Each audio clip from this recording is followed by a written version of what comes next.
ಡಿಕೆಶಿ ವಿರುದ್ಧ ರೆಬಲ್ ಆಗ್ತಾರ ರಾಜಣ್ಣ. ಸಚಿವ ಸ್ಥಾನವನ್ನ ಕಳೆದುಕೊಂಡಂತಹ ರಾಜಣ್ಣ ಫುಲ್ ಅಪ್ಸೆಟ್ ಆಗಿದ್ದಾರೆ.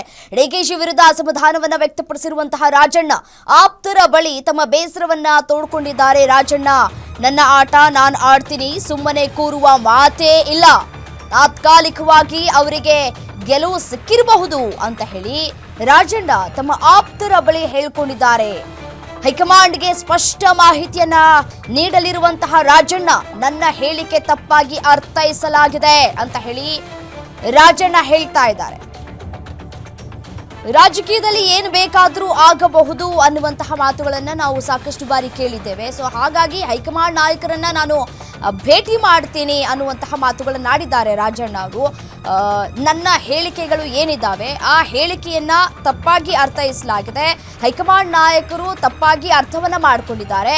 ನಾನು ಸರಿಯಾಗಿ ನಾನು ಕೊಟ್ಟಂತಹ ಹೇಳಿಕೆ ಏನಿದೆ ಅದನ್ನ ನಾನು ಅವರಿಗೆ ತಿಳಿ ಹೇಳುವಂತಹ ಕೆಲಸವನ್ನ ಕೂಡ ಮಾಡ್ತೀನಿ ಹೈಕಮಾಂಡ್ಗೆ ಅನ್ನುವಂತಹ ಮಾತುಗಳನ್ನಾಡಿದ್ರು. ಇದರ ಜೊತೆಗೆ ಸಹಜವಾಗಿಯೇ ಡಿಸಿಎಂ ಡಿಕೆ ಶಿವಕುಮಾರ್ ಅವರ ವಿರುದ್ಧ ಪದೇ ಪದೇ ಹೇಳಿಕೆಯನ್ನ ಕೊಡ್ತಾ ಇದ್ರು. ಮತ್ತೆ ಡಿಸಿಎಂ ಸ್ಥಾನದ ಪ್ರಬಲ ಆಕಾಂಕ್ಷಿ ಕೂಡ ಆಗಿದ್ರು. ಏನು ಇದೇ ವಿಚಾರಕ್ಕೆ ಸಂಬಂಧಪಟ್ಟಂತೆ ಮತ್ತಷ್ಟು ಡೀಟೇಲ್ಸ್ ಕೊಡ್ತಾ ಹೋಗ್ತಾರೆ ನಮ್ಮ ಪ್ರತಿನಿಧಿ political bureau head Maruti Pavagada ದೂರವಾಣಿ ಸಂಪರ್ಕದಲ್ಲಿದ್ದಾರೆ. ಮಾರುತಿ, ದೇವನಿಂದಲೂ ಕೂಡ ಡಿಕೆ ಶಿವಕುಮಾರ್ ಅವರ ವಿರುದ್ಧ ಹರಿಹಾಯ್ತಾ ಇದ್ರು ಕೆಎನ್ ರಾಜಣ್ಣ ಅವರು, ಗೊತ್ತಿರುವಂತಹ ವಿಚಾರ. ಮತ್ತೆ ಡಿಸಿಎಂ ಹುದ್ದೆ ಬಗ್ಗೆಯೂ ಕೂಡ ಅವರು ಮಾತನಾಡಿದ್ರು, 5 ಹುದ್ದೆ ಸೃಷ್ಟಿಯಾಗಬೇಕು ಅನ್ನುವಂತಹ ಮಾತಾಡಿದ್ರು. ಮತ್ತೆ ಸಿಎಂ ಸ್ಥಾನದ ಬಗ್ಗೆ ಕೂಡ ಮಾತಾಡಿದ್ರು.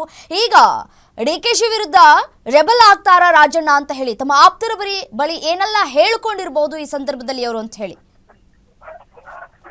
ರಮ್ಯಾ, ರಾಜಣ್ಣ ಅವರು ಮೊನ್ನೆ ರಾಜಣ್ಣ ಅವರನ್ನ ಸಂಪುಟದಿಂದ ಕಿಕ್ಔಟ್ ಮಾಡಿದ ಬಳಿಕ ಮುಖ್ಯಮಂತ್ರಿ ಸಿದ್ದರಾಮಯ್ಯ ಅವರನ್ನು ಭೇಟಿ ಮಾಡಿದಂತ ರಾಜಣ್ಣ ಅವರ ಟೀಮ್ ಸುದೀರ್ಘವಾಗಿ ಚರ್ಚೆ ಮಾಡಿದೆ. ತದ ಬಳಿಕ ಮಾಧ್ಯಮಗಳ ಮುಂದೆ ಬಂದಂತಹ ಸಂದರ್ಭದಲ್ಲಿ ನೇರವಾಗಿ ರಾಜಣ್ಣ ಅವರು ಒಂದು ಮಾತು ಹೇಳಿದ್ರು, ನನ್ನ ಕಿಕ್ಔಟ್ ಹಿಂದೆ ಒಂದು ದೊಡ್ಡ ಮಟ್ಟದ ಒಂದು ಶೆಡ್ ಅಂತ ಅದು ನಮ್ಮ ಪಕ್ಷದವರೇ ಮಾಡಿರುವಂತಹ ಒಂದು ಶೆಡ್ ಅಂತ.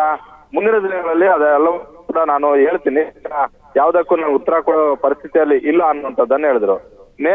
ಇದರ ಹಿಂದೆ ಇರುವಂತದ್ದು ಈಗ ರಾಜ್ಯ ಕಾಂಗ್ರೆಸ್ ಅಲ್ಲಿ ಚರ್ಚೆ ಆಗ್ತಿರೋದು ಏನಂತ ಹೇಳಿದ್ರೆ, ಮೊದಲಿಂದಲೂ ಕೂಡ ಡಿಸಿಎಂ ಹೆಚ್ಚುವರಿ ಹುದ್ದೆ ಸೃಷ್ಟಿ ಆಗ್ಬೇಕು ಅನ್ನೋದಾಗಿರ್ಬೋದು, ಅದೇ ರೀತಿ 5 ವರ್ಷಗಳ ಕಾಲ ಸಿಎಂ ಸ್ಥಾನದಲ್ಲಿ ಮುಂದುವರಿಸಬೇಕು ಅನ್ನುವಂತ ಪದೇ ಪದೇ ಕಾಂಟ್ಯಾಕ್ಟ್ ಕೊಟ್ಟಿದ್ದು ರಾಜಣ್ಣ ಅವರು. ಇದರಿಂದ ಅಷ್ಟು ಕಿರಿಕಿರಿ ಆಗಿದ್ದು ಡಿಕೆ ಶಿವಕುಮಾರ್ ಅವ್ರಿಗೆ. ಡಿಕೆ ಶಿವಕುಮಾರ್ ಅವರೇ ಇದರಿಂದ ಇರಬಹುದಾ ಅನ್ನುವಂತ ಒಂದು ಚರ್ಚೆ ಕಾಂಗ್ರೆಸ್ ಪಕ್ಷದಲ್ಲಿ ಆಗ್ತಾ ಇದೆ. ಜೊತೆಗೆ ರಾಜಣ್ಣ ಅವರು ಕೂಡ ಅದೇ ಅಭಿಪ್ರಾಯದಲ್ಲಿ ಇದ್ದಂತೆ ಕಾಣಿಸ್ತಾ ಇದೆ.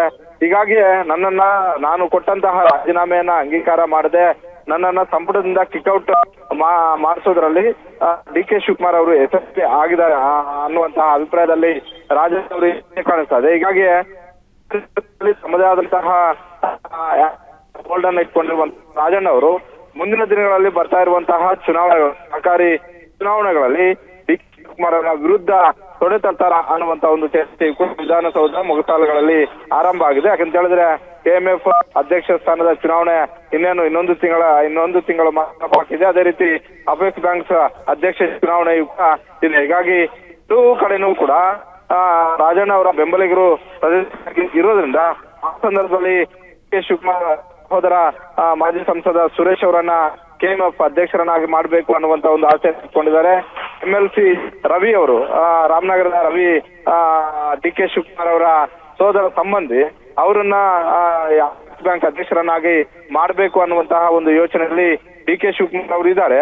ಇದಕ್ಕೆ ಈ ಸಹಕಾರ ವಲಯದಲ್ಲಿ ಆಗ್ತಿರುವಂತಹ ಚುನಾವಣೆಯಲ್ಲಿ ರಾಜಣ್ಣ ಅವರು ಕೈಚಳಕ ಮಾಡಿ ಡಿಕೆ ಶಿವಕುಮಾರ್ ಅವರಿಗೆ ಚೆಕ್ಮೇಟ್ ಕೊಡ್ತಾರಾ ಅನ್ನುವಂತ ಒಂದು ಚರ್ಚೆ ಆರಂಭ ಆಗಿದೆ. ರಮ್ಯಾ, ಓಕೆ, ಥ್ಯಾಂಕ್ ಯು ತಮ್ಮೆಲ್ಲ ಮಾಹಿತಿಗಾಗಿ ಮಾರುತಿ.